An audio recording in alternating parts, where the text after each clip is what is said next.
India की कहानी हजारों साल पहले शुरू होती है, जब लोग बसने लगे थे। इन बस्तियों से फिर इंडस वैली सिविलाइजेशन निकला। ये सिविलाइजेशन अपने एडवांस्ड शहरों जैसे हड़प्पा और मोहनजोदड़ो के लिए फेमस था। इंडस वैली के लोग अर्बन प्लानिंग और ट्रेड में माहिर थे। इंडस वैली सिविलाइजेशन के खत्म होने के बाद वैदिक पीरियड शुरू हुआ। इस समय में हिंदू धर्म और संस्कृत भाषा का विकास हुआ। वेद, जो हिंदू धर्म के पवित्र ग्रंथ हैं, इसी दौर में लिखे गए। वैदिक पीरियड ने इंडियन कल्चर और मान्यताओं की नींव रखी। चौथी सदी बीसीई में मौर्य साम्राज्य का उदय हुआ। इसने सम्राट अशोक के नेतृत्व में ज्यादातर भारतीय उपमहाद्वीप को एक कर दिया।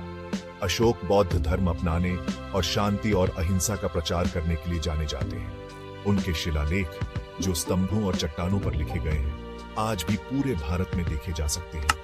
गुप्त साम्राज्य, जिसे अक्सर भारत का स्वर्ण युग कहा जाता है, मौर्यों के बाद आया। गुप्त काल में कला, विज्ञान और साहित्य का विकास हुआ।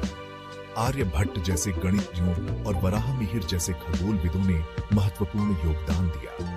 गुप्त साम्राज्य ने ज्ञान और संस्कृति की एक समृद्ध विरासत छोड़ी। 8वीं शताब्दी ईस्वी में इस्लाम के आगमन से भारत में बड़े बदलाव आए। मुस्लिम व्यापारी और विजेता आए, जिससे नए राज्यों की स्थापना हुई।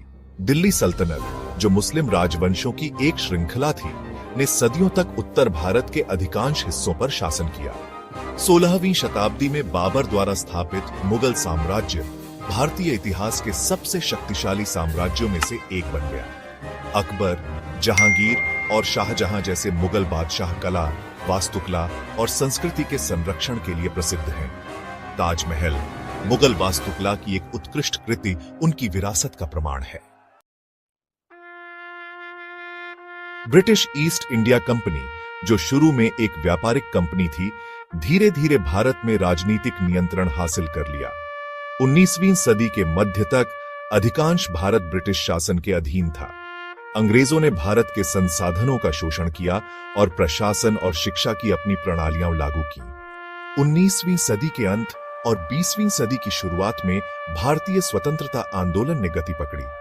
महात्मा गांधी, जवाहरलाल नेहरू और सरदार वल्लभ भाई पटेल जैसे नेता उभरे, जिन्होंने ब्रिटिश शासन से आजादी की वकालत की।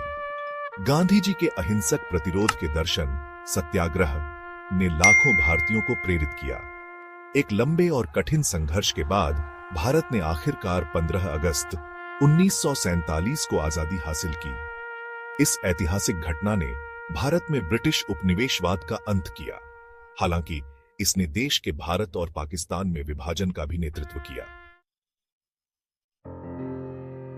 भारत नाम प्राचीन हिंदू धर्म ग्रंथों से लिया गया है और भारत की समृद्ध ऐतिहासिक जड़ों का प्रतिनिधित्व करता है।